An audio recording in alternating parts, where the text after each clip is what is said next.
এমন নীল জলরাশি আপনি সচক্ষে কবে দেখেছেন সেটি প্রশ্ন করলে হয়তো বেশিরভাগের উত্তর চলে আসবে সচক্ষে আসলে দেখার সম্ভব হয়নি, যতটুকু দেখেছি ভিডিওতে। কিন্তু প্রকৃতিকে এরকম চোখ মেলে দেখা, সমুদ্র জলরাশির মাঝে থাকা, সেখানে খানা, সারাদিন অবস্থান করা, এখানকার ফিলিংসটা যে কত সুন্দর সেটা হয়তো আপনি না আসলে বুঝতে পারবেন না। আজকের ভিডিও আমাদের সাথে 14 ঘন্টা সমুদ্রে অবস্থান করা, এইটা নিয়েই আশা করছি আমাদের সাথেই থাকবে।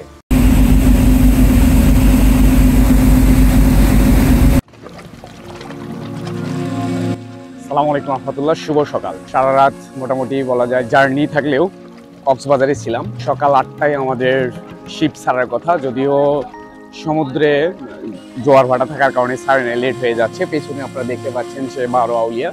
তো আমরা এটাতে এখন যাত্রা করব। মূলত এই ভিডিওতে থাকবে সেন্ট মার্টিন যাত্রার যে সুন্দর দৃশ্যগুলো আপনারা দেখতে পারবেন, শুধুমাত্র এটাই। আর এখনো যারা সেন্ট মার্টিন যাওয়ার চিন্তা ভাবনা করেননি তাদেরকে বলবো, সেন্ট মার্টিন থাকবে না, ময়ূররঞ্জন দখলও নিতে পারবে না। মানে আগামী 31 তারিখের মধ্যেই সেন্ট মার্টিন যাওয়া দর্শনার্থীদের জন্য বন্ধ হবে। তাই এখনো সময় আছে। আমি যারা ভিডিওটি দেখছেন দ্রুত সেন্ট মার্টিন ঘুরে আসুন, আগামী হয়তো আবারও 1 বছরের জন্য বন্ধ হয়ে যাবে। সো চলুন আমরা এখন শিপে উঠবো। শিপে দেখি প্রচন্ড রকম ভিড়, প্রচুর সংখ্যক লোকজন। অনেকটা খেলে গুতে সামনের দিকে এগিয়ে যাওয়া শুরু করলাম। 4টির পর তারপর হচ্ছে আমাদের শিপটি। তো আলহামদুলিল্লাহ ইতিমধ্যে আমরা শিপে উঠে গেছি, একটু পরেই ছেড়ে দেবে। এটার অবস্থান হচ্ছে কক্সবাজারের নুনিয়া ছাড়া। বিগত সময়গুলো ইনানি বা টেকনাফ থেকে সেন্ট মার্টিন গেলেও এবার নুনিয়া ছাড়া থেকে যাবে।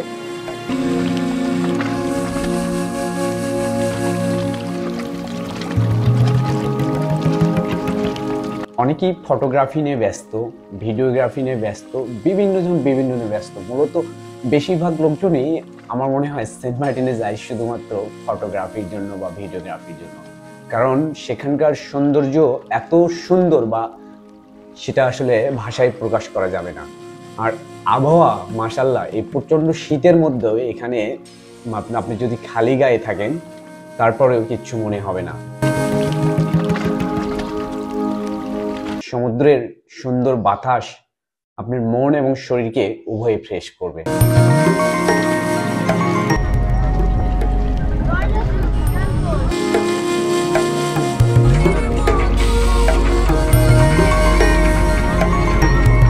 আমরা সামনের দিকে এগিয়ে চলছি, আর এই সামুদ্রিক ঢেউগুলো দেখে বারবার রোমাঞ্চিত হচ্ছি।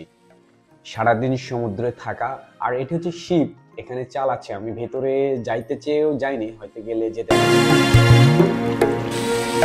আর আমাদের শিপের নাম হচ্ছে বে ক্রুজার। যাওয়ার সময় যাচ্ছি, আসার সময় আসবে হচ্ছে 12 আউলিয়া। আর এই বছরে যারা সেন্ট মার্টিন যাবেন তাদেরকে বলবো যে কর্ণফুলী বা 12 আউলিয়াতে যাবেন, কারণ এটা হচ্ছে নতুন শিপ চলে এসেছে এবছর, যা অনেক বড় এবং সুন্দর। হয়তোবা আগামী বছরগুলোতে আরো সুন্দর কিছু শিপ চলে আসবে, সেক্ষেত্রে অনেক ভালো হবে যারা যাবেন।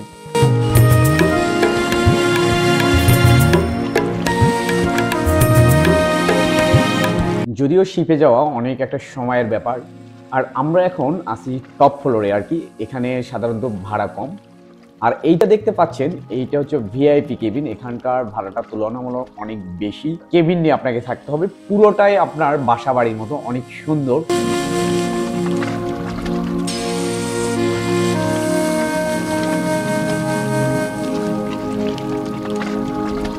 এটি মোস্ট ভিআইপি বলা যাবে না, মাঝামাঝি আর কি। এগুলোর ভাড়া মাঝারি আকারের। যারা মোটামুটি একটা রেস্ট নিয়ে যেতে চান তারা এগুলোতে যেতে পারেন।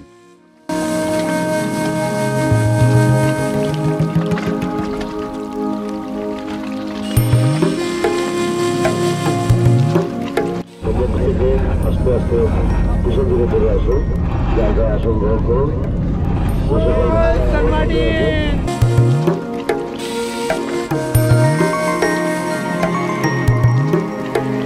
আমার মতো সেন্ট মার্টিন দেখার নেশায় যারা আসক্ত হয়ে আসতেছেন, তো আলহামদুলিল্লাহ আমাদের ওই যে দেখা যাচ্ছে, আপনার হয়তো ক্যামেরায় অতটা কষ্ট দেখা যাচ্ছে না, মোটামুটি খালি চোখে দেখা যাচ্ছে।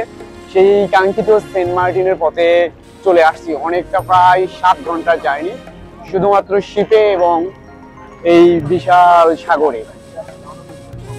মানে সেন্ট মার্টিন অনেকের একটা স্বপ্নে, আমরা মাঝে মধ্যে হয়তো স্বপ্নে দেখি, বাস্তবে অ্যাকচুয়ালি আসাটা অনেক কঠিন হয়ে যায়। তার মধ্যে আমার মতো কেউ যদি নর্থ বেঙ্গল থেকে আসে সেটা তো আরো অনেক কঠিন। তো আর অল্প কিছুক্ষণের মধ্যে ইনশাআল্লাহ আমরা সেন্ট মার্টিন পৌঁছবো।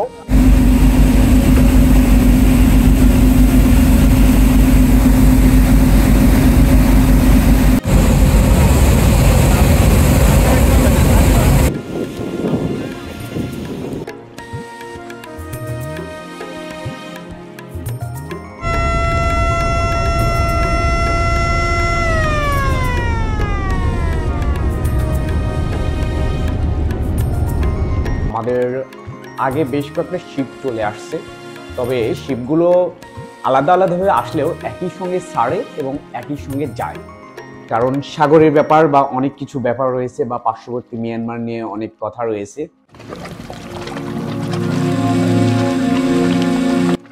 তো আলহামদুলিল্লাহ আমরা ইতিমধ্যে প্রায় সেই জেটি ঘাটে চলে আসছি।